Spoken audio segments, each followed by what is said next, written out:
আমি একজন শিক্ষিকা। আমার বদলি হয়েছে একটা অন্য বিদ্যালয়ে। সে এক সুদূর গ্রামে। খামারগঞ্জ গ্রামে বিদ্যালয়। বিদ্যালয়ের নামও খামারগঞ্জ বিদ্যালয়। সেই মতো ওই গ্রামে গিয়েই এখন আমাকে থাকতে হবে। বিশাল একটা ট্রেন জার্নির পর আমি ওই গ্রামে পৌঁছে যাই। গ্রামে পৌঁছে একটা ঘর খুঁজতে থাকি, কারণ থাকারও তো একটা ব্যবস্থা করতে হবে।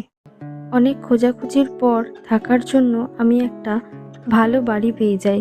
বেশ খোলামেলা, ছোটোখাটো, ঠিক এই রকমই তো আমি চেয়েছিলাম। না না, খারাপ নয়। আপনি ঘরের ভেতর গিয়েই দেখুন, সব পরিষ্কার পরিচ্ছন্ন পরিপাটি করে সাজানো গোছানো ঘর। যদি অসুবিধা হয় তখন না হয় বলবেন। সে আমার বাইরে থেকে দেখেই বেশ পছন্দ হয়েছে। আমি এখানেই থাকবো। কথা বলে জানতে পারলাম লোকটির নাম হীরা।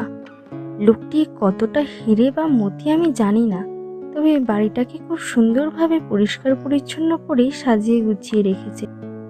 আমাকে যে ঘরটা থাকার জন্য দেওয়া হয়েছিল বেশ পছন্দ হলো আমার। ক্লান্ত শরীরটা একটু এলিয়ে দিতে মন চাইলো। ফ্রেশ হয়ে রুমেই বসেছিলাম। হঠাৎ চোখ পড়ল জানালার দিকে। আহা, হীরাবাবুর বাড়ির পিছনে কি সুন্দর ফুলের বাগান! আমি হীরাবাবুর পারমিশন ছাড়াই বাড়ির পিছনটা দেখতে গেলাম। কি যে ভালো লাগছে বলে বোঝাতে পারবো না। নানান রকমের রংবাহারি ফুল, নানান রকম ফলের গাছ। বেশ খানিকক্ষণ বসে বসে কাটালাম সেই বাগানে। এই বাগানের শান্ত স্নিগ্ধ পরিবেশে বসে প্রাণটা জুড়িয়ে গেল। আমি হীরাবাবুকে গ্রামটা ঘুরে দেখানোর আবদার করেছিলাম, তাই বিকালের দিকে হীরাবাবু আমাকে পুরো গ্রাম ঘুরিয়ে দেখায়। দিদিমণি, রাতে বেশি জাগবেন না। যত সম্ভব তাড়াতাড়ি ঘুমিয়ে পড়বেন। কিন্তু কেন?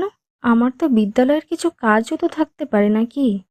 না মানে, ওই আর কি, কেউ তো জেগে থাকে না, তাই বলছি।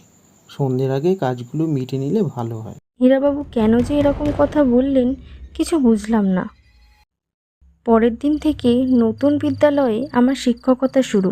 আজ অনেক জার্নিও হয়েছে, তাই বেশি দেরি না করে আমি ঘুমিয়ে পড়লাম। মাঝরাতে আমার ঘুমটা কেন জানি না ভেঙে যায়।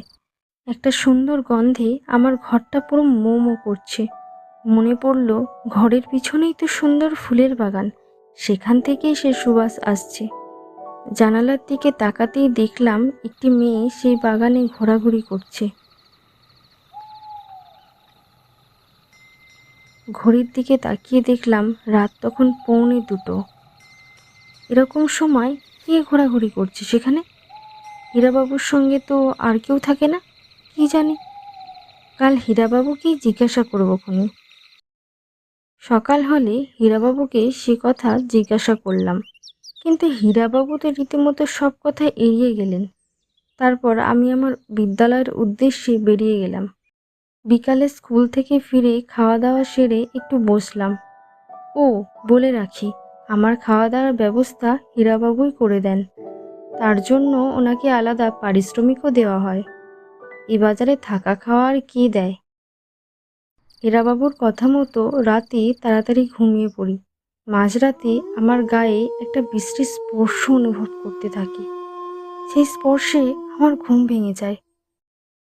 অদ্ভুতভাবে আগের দিনের মতো আজও ঘড়িতে রাত 1:45।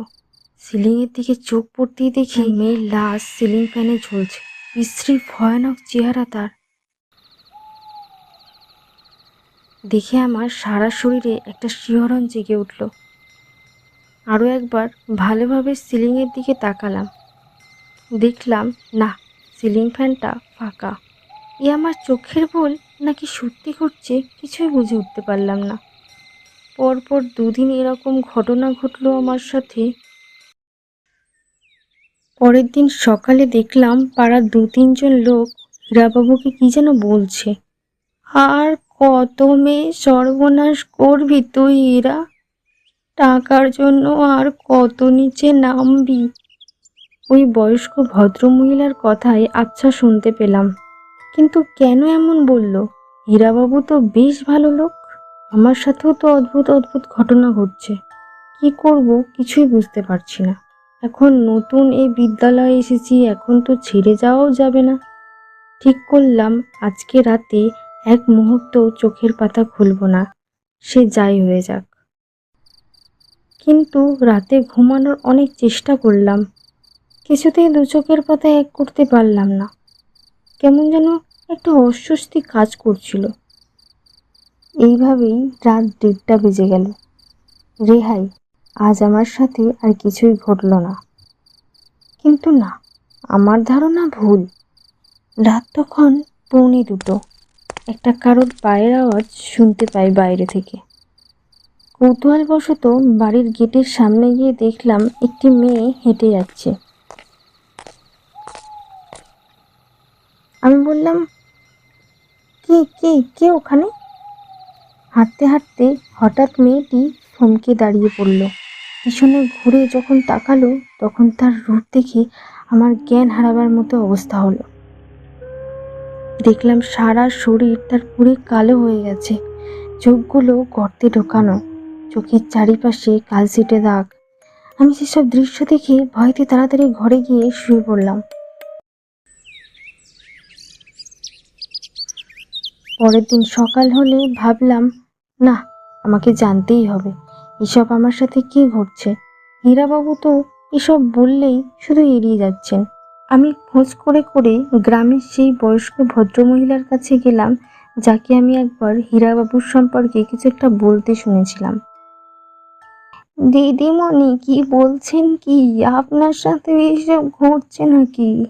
মানে, এর আগেও ঘটেছে নাকি কিছু? হ্যাঁ তো, ওই বাড়িটার যে ঘরটাতে আপনাকে দেওয়া হয়েছে, ওই ঘরটি তো ভুতুড়ে। ওই ঘরেই আপনার মতো এক দিদিমণি এসেছিল। একদিন কোনো কারণবশত ওই দিদিমণি গলায় দড়ি দিতে যায়, কিন্তু সেই মুহূর্তে হীরা ওকে বাঁচিয়ে দেয়। তখন বেঁচে গেলেও পরে একদিন রাতে 2:45 সময় সে আবার আত্মহত্যা করার চেষ্টা করে, গায়ে আগুন ধরিয়ে দেয়। সেদিন আর কেউ জানতে পারে না সে আগুনে ছটফট করতে করতে পুড়ে মারা যায়। ঘরটা ভুতুড়ে সব জানা সত্ত্বেও হীরা শুধু টাকার জন্য মানুষকে বিপদের মুখে ঠেলে দেয়। দিদিমণি, আপনাকে বলছি, ওই বাড়িতে আর থাকবেন না। আপনি এখান থেকে তাড়াতাড়ি চলে যান। ঠিক 1:45 ঘটনাগুলি ঘটার কারণ এবার আমি বুঝতে পারলাম।